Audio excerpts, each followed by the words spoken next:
Vários historiadores da ciência têm estudado nos últimos tempos, e é uma questão nova, a participação mais intensa, a colaboração intensa dos nativos, dos índios, dos escravos, dos moradores locais para o trabalho dos naturalistas. Isso é uma questão que não foi destacada devidamente em anos anteriores. Agora existe todo o interesse em torno disso e é muito importante que a gente destaque que a participação desses setores da sociedade brasileira foi fundamental, em particular no século XIX, mas continua até hoje também, evidentemente, mas no século XIX, para o trabalho de naturalistas importantíssimos que vieram ao Brasil.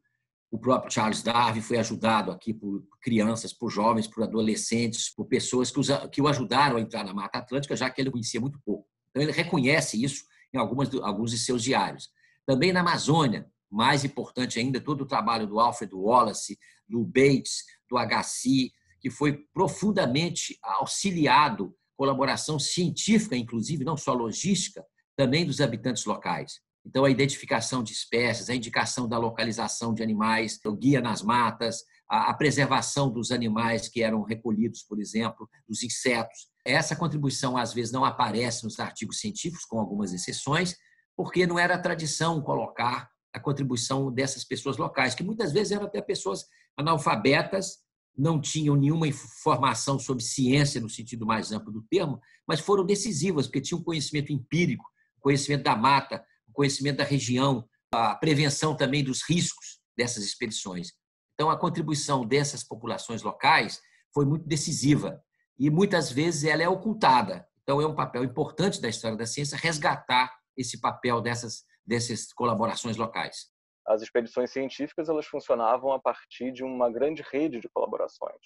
E dentro dessas redes de colaboração, os naturalistas buscavam auxílio dos habitantes locais, de membros da elite local, de governantes, militares, mas também de indivíduos escravizados e de grupos indígenas que habitavam na região.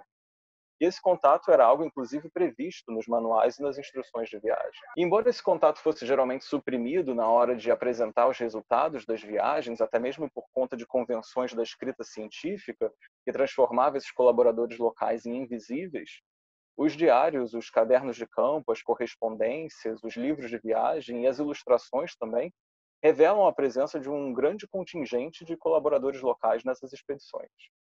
O casal Agassiz, que veio dos Estados Unidos para o Brasil em 1865, menciona um total de 168 colaboradores. O Henry Bates, que veio em 1848 junto com Alfred Wallace, menciona no livro um total de 221 colaboradores.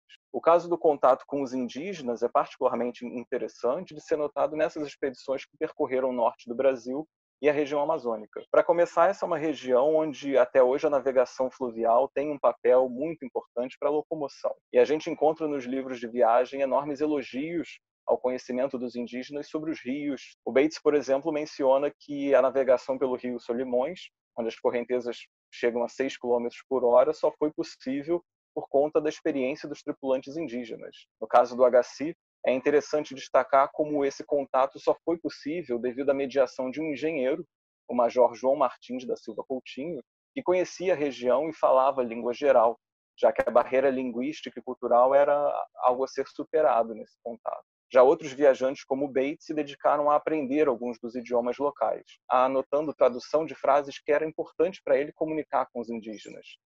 E são frases como "vamos caçar insetos" e "venha comigo na floresta". Wallace afirma que só conseguiu identificar as diferenças entre as palmeiras amazônicas porque aprendeu com os indígenas. O Agassiz disse que eles eram botânicos e zoólogos práticos e destacou como eles conheciam os usos e as propriedades culinárias e medicinais de diversas espécies botânicas.